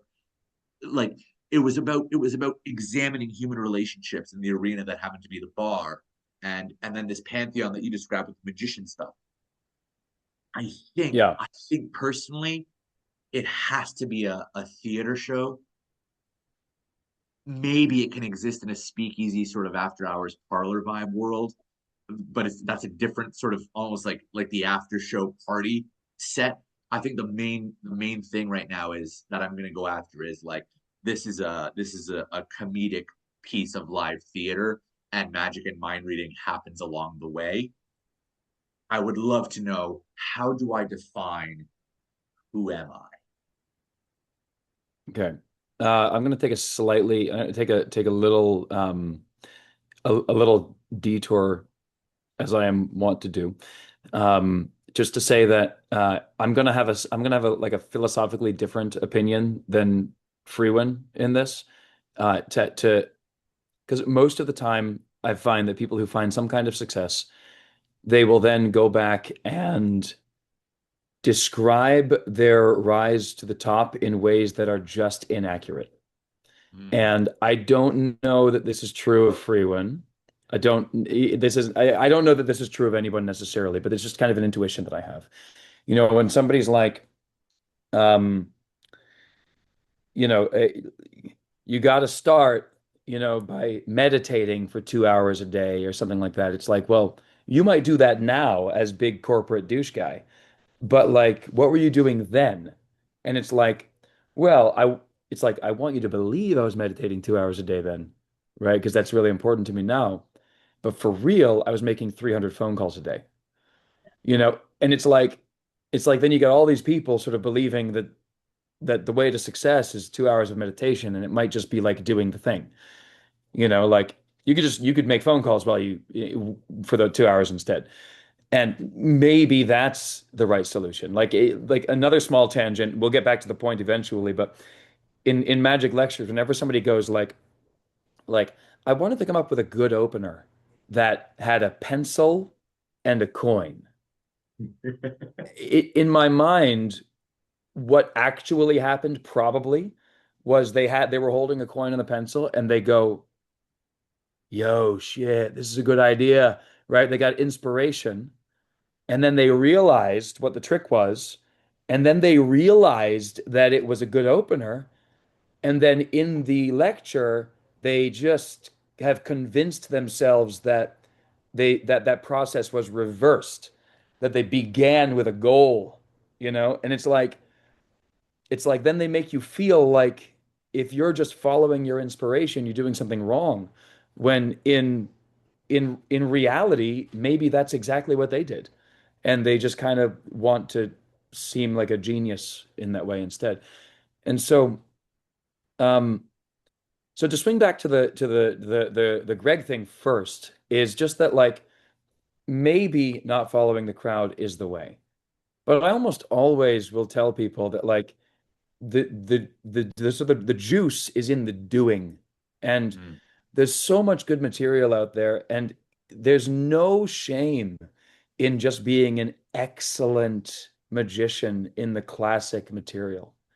Nobody's ever seen magic before. We're all in our bubble. We complain about like exposure. We complain about people that are, obviously like showing tricks online and we complain about people not doing the double lift correctly or whatever. Like nobody's ever seen magic before, right? When you go out into the world, you're going to get 1 in 100 people who have even heard of a thumb tip, and then you're going to use it right in front of them, and they're going to be fooled as shit. Like So it true. doesn't matter. It's None of so this true. matters. Yeah. And so, and I can't think of another art form which gives people the opportunity to learn to perform, or to learn like who they are couched inside of other people's content. So like you don't have to reinvent the wheel at all as a new magician. You can just go and do a script that's 100 years old, maybe with modernized language or whatever, and a routine that's 100 years old. You can become excellent at that routine. And then not only will the public start paying you to do that routine if you do your job right, and your job is not the routine. We've talked about that earlier. Um, but magicians will respect you a lot for copying the routine word for word and just doing it well. And so I can't think of another art form that does that while simultaneously also trying to convince people to not do that. Mm. That's Like so true. any new magician can make an excellent career and gain the respect of the whole community if they copy word for word published and available material for purchase, and then learn to perform that material very well, right? Like I can't think of another art form, and I respect that person tremendously. I'm just trying to be honest. Like on some level, I on some like artistic like head up my ass level, I wish that it weren't the case, but it is the case. Like if somebody just goes and does I'm saying 100 years as a heuristic for everything, but if they do a 100-year-old egg bag routine, It's not like Egg Bag got a lot better after, 10 years after it came. Like, so if they do that and they fool the shit out of an audience and the audience is loving it and they're using hack lines and all this crap that's like really old and stuff, the audience has never seen magic before, so they just love it. It's amazing. And so, and they love that guy. And they say that guy is a really strong magician, and that guy has got such a cool persona. And so to me, um, I'm not going to try to encourage people to not come up with their own materials. Obviously, that's cool, but there's the and their own scripting and all that stuff. Like I'm a big advocate for that. But I also don't want to stymie people and slow them down when it seems pretty obvious to me that there's like a really clear roadmap to success in this kind of thing. If you want to do like, you can just do a really good show off the shelf. And then over time, you can make it your own. And this comes back to the character thing. Because you naturally will make it your own. You naturally will. There's no way to avoid it. Eventually, you'll find a joke that you think is better than the joke from 100 years ago. If you're doing it right, Yeah. like the 100 years ago stuff works, and then eventually it becomes you. You just own it. You become better at it if you're paying attention, if you're doing your job correctly, and if you're getting the right feedback.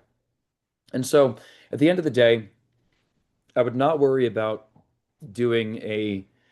Uh, you, Alex, are already such an interesting person, are already such a um, jovial and relatable and fun person. You are already leagues more interesting than most people who pick up a deck of cards. And so I would not worry about a character dossier or things like that um, unless you are trying to do some kind of like incredibly consistent narrative piece, like an immersive theater experience where there's a storyline that someone's following. I wouldn't worry about it. If you're doing like a mixtape magic show, kind of, at the beginning anyway. I wouldn't worry about character that's internal at all because you just do you, and then your character, who you are, is always related to what you do externally. Um, and what you do externally as Alex, because you have a perfectly consistent character dossier in your own mind from your own experiences. You don't have to worry about going and creating another one and internally like intellectualizing something and then trying to figure out what fits and what doesn't fit. You, Alex, if you're doing a magic show, if that's what's being presented, then you can just do the things that you like to do that you think are working, notice what is and is not working, and you can just let the character dossier, which is your own brain from your 34 years of development, guide you to the right answers. This is not, I mean, maybe that's not a perfect answer, but I think that eventually, as you're doing that, that's the kind of the process to that deeper groove. And you don't have to concern yourself too much in terms of show creation on what's happening in here. Uh, because that's just going to complicate it. You're a magician already. You have every right to walk out on stage in a tuxedo or a shawl or tie fisherman pants. Like you're enough of a, you've got enough personality that everything that you do is going to be consistent with your character and consistent with your show, so long as you personally enjoy doing it.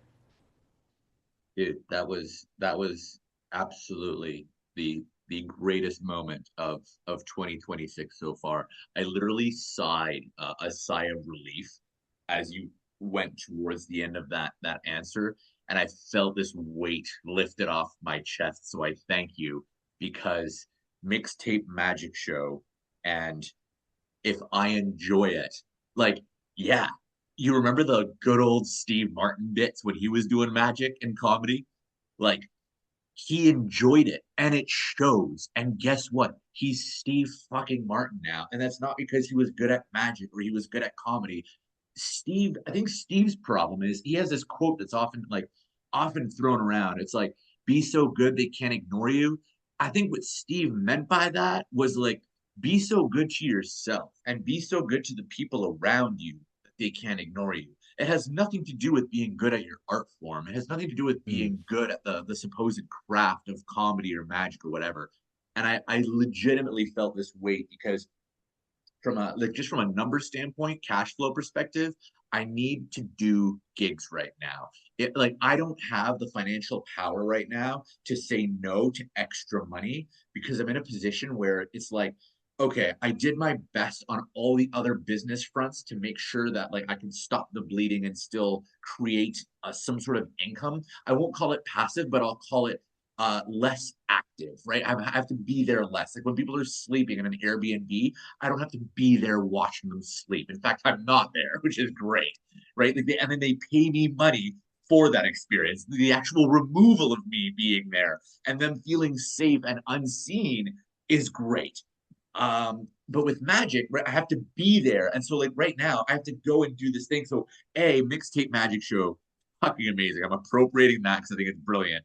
Uh, and then the timeline. I forget sometimes, Kent. Like, my biggest problem is I'm really good at steps 99 through 999, but I'm really shit at steps 1 through 5. Like, and I just know that about myself. Like, I just know, oh, like yeah, I should be out there just doing free magic right now because that is the fastest way to network. And like I didn't think of that. Like I've just been in my head about like, but who am I? And like what is my power when I perform magic? And like what is the intellectual proper answer to making sure that this double lift is justified? Fuck off, mate. Like thank you. And then lastly, I just wanted to give you this gift because I think you reminded me of it, and I think you'll fuck with it, and I think your audience will too. I I bought one of those David Mamet like study with the pros things that they used to advertise on Facebook, like Mastermind or whatever it was called, Oh, nice. Masterclass. Yeah. Yeah, right. And it was the David Mamet one. I really, really like David Mamet stuff. And Mamet was doing this masterclass, and he says there's this famous story where someone walks up to Michelangelo and they say, hey, like this statue of David is phenomenal. Like, how did you do this? And Michelangelo's answer famously is, David was already in the marble. I just had to free him.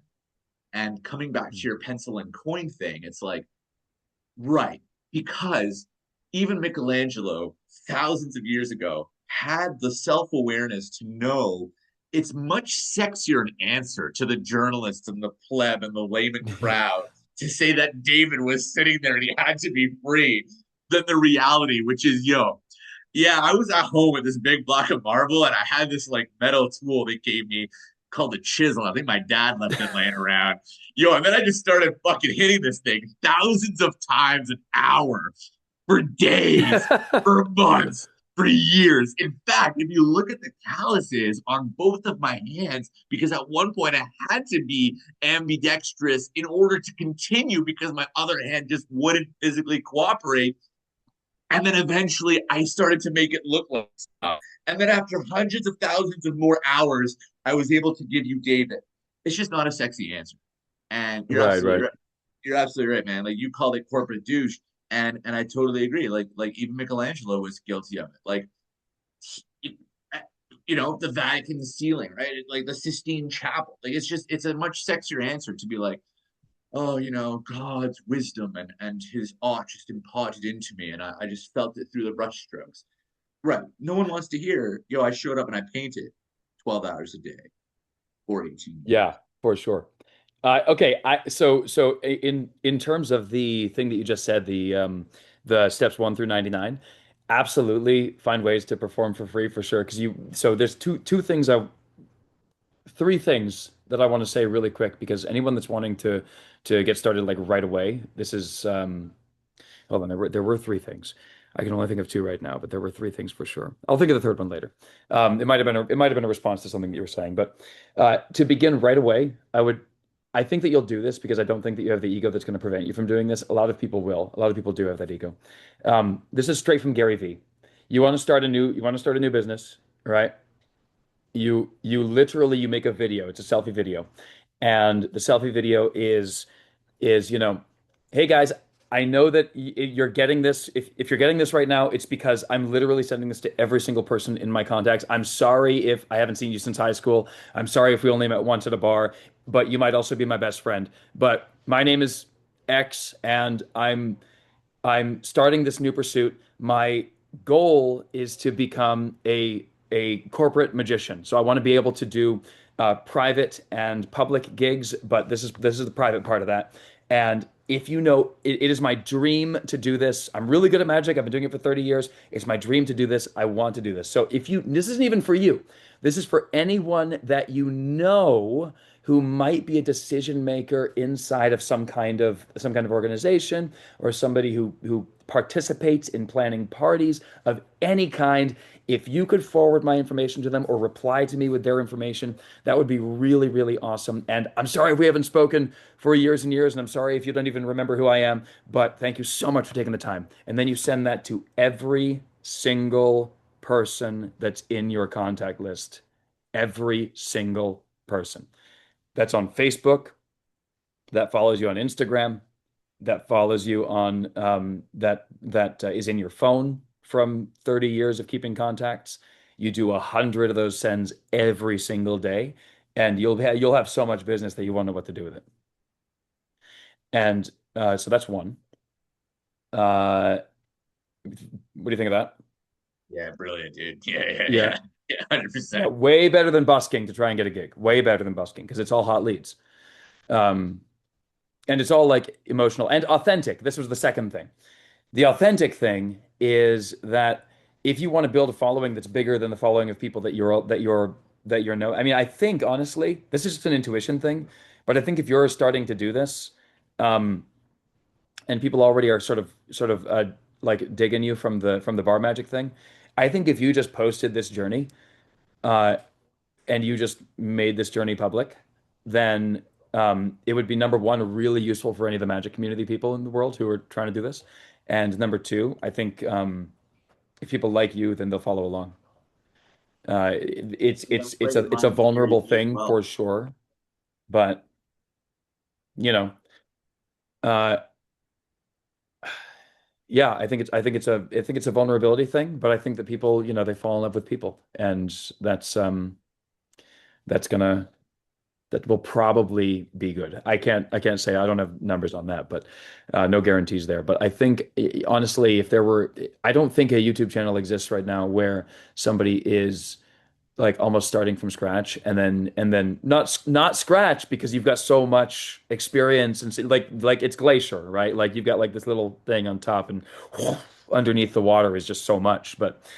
Um, but starting from not having gigs basically to having gigs isn't, I don't think that journey is available anywhere for people to watch. No, it's brilliant, man, because I think the reality of why I'm so stoked about this call first and foremost, and to let's call the spade a spade, and let me take a moment to also express to anyone who's actually might have maybe sat through this other than yourself, who so beautifully has sat with me and shared this knowledge and breadth and wisdom and time, and I appreciate you. And to anyone who's watching, I'm fully aware that I'm coming from a place of immense.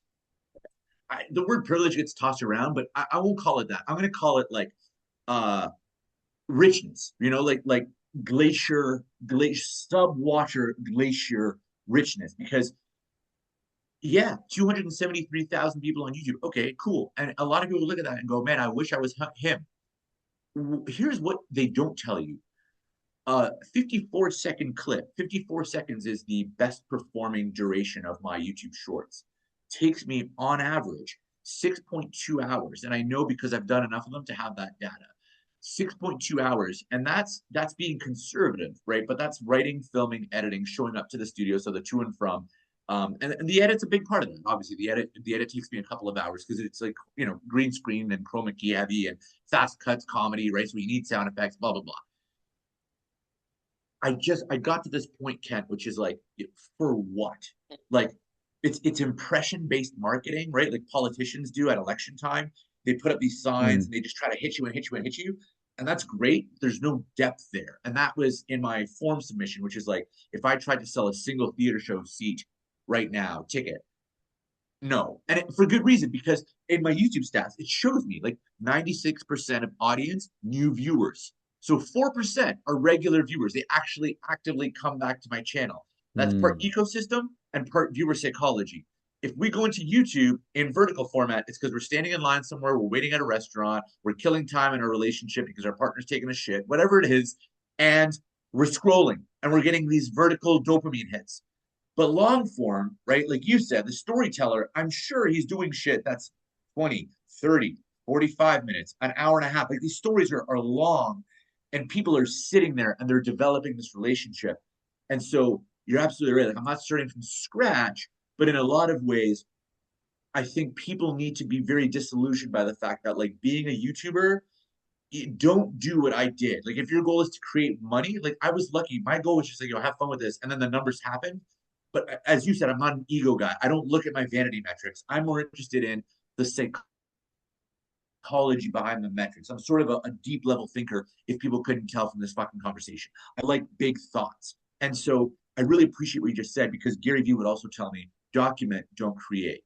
And so documenting the journey will be far less edit heavy and far easier to execute consistently at scale, deliberately, than trying to create, which is skit, edit heavy, time investment. And I'm a solopreneur, right? I'm a creator of team one. It's a lot. Mm. It's a lot to keep a daily post consistent, or daily schedule with one post a day, even for a short. So yeah, man, invaluable feedback, invaluable advice, and I really appreciate it.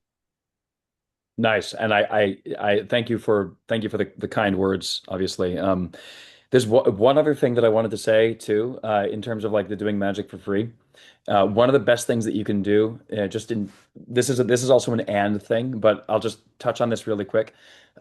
If you go to Eventbrite or to any like ticketing platform or event platform like that, even Facebook events, and you search for charities and galas, you can find charities and galas that have this is just a tidbit in terms of like getting higher paying gigs, but you can find charities and galas that have like $100, $1,000 entry fees. Um, and those are for the charity, obviously, like that's part of the donation. But oftentimes the organizers of that event will be public information. And so on Eventbrite, it gives you the name of the organizers too. So you search for banquet, you search for charity, you search for gala, and you look for the ones that have, a $200 plate, and then you contact the organizers and you say, and you basically offer to donate your time. And that's a way to be doing magic for free for a good cause, but also be in front of people who can afford to drop $1,000 to be there. And those are going to be your business owners, your wealthier people, the people that you want to be performing magic for. So it's really a good way to sort of like get that whole thing churning. Anyway, that's kind of like just another tip dropped at the end here when you already provided a beautiful ending. So sorry, I just wanted to get that one off my chest because I think that you'd do really well with that. No, that's great, man. And I will selfishly circle back in our private discussions, because I'm not sure something that you're publicly sharing or not. I'm assuming in time you will, and probably for a price point. And I will just lead by saying, if you haven't already made it public, even at a a paid entry fee, you definitely piqued my interest when you said better system when it came to filling theaters, instead of you said begging people on Facebook and Facebook ads. Yes. I would Yes. love to have that conversation. And again, that's a steps 99 through 199 thing.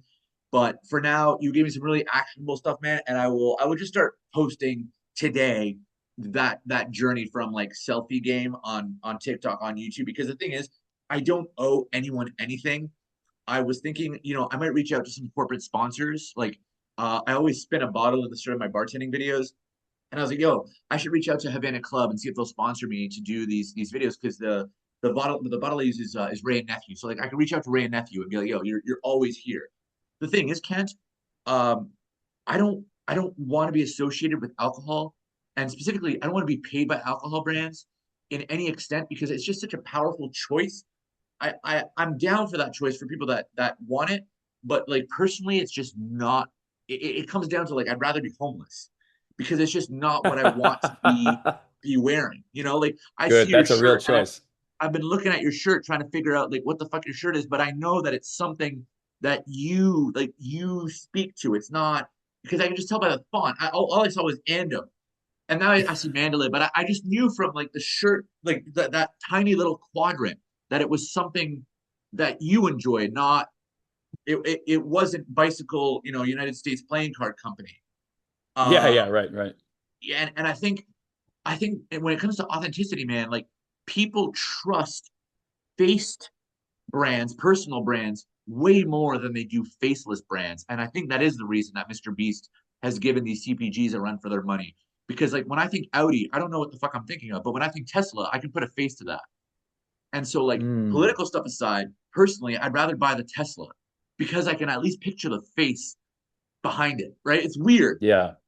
And I really, really appreciate what you just said, man, because I'm realizing that it's always been like my niche is me, and that's what I need to remember. It's not the magic, it's not the comedy. Like for Fox Lake, I run an Airbnb business. Do I consider myself a real estate developer and investor and a short-term rental specialist? No, I don't. But that could also be true, right? Like, and that's I guess that's my point. Is like just documenting the journey will be much more interesting, I think, than getting in my head about like who am I and what must be true in order for me to do this double lift at this party that I haven't been hired at because I've been stuck in my head over intellectualizing the fucking concept of who am I. So thank you. Just bring sponge balls, man. Make everyone happy. Like, Yeah. what better place to end? But it's not the ending, it's the beginning. We will talk again because I can talk to you for 2 hours and not notice. So, Brilliant. Brilliant. Thank you so much. I look forward to it. Message me whatever the next time is. And I will try to get to Vegas sooner rather than later because I think we should keep this thread going, man. I really like what you're doing for the community and I appreciate you doing it. awesome, man. Thank you so much. Alex, Tim, Pleasure. oh, where is there any way that we can support you yet, or is that going to be part of the documentation? You know what, man? I think right now, for the Magic community and your people, get me on Facebook through Kent or Instagram. My Facebook is just Alex Kazam, Kazam, and Instagram is just the word the in front of Alex Kazam. So the Alex Kazam, and you'll find me. Beautiful. All of that will be down below or Appreciate somewhere it. around here. All right. Thank you, man. Thanks for your time. I'll talk to you soon. My pleasure, brother. Take care. Rockstar. Bye.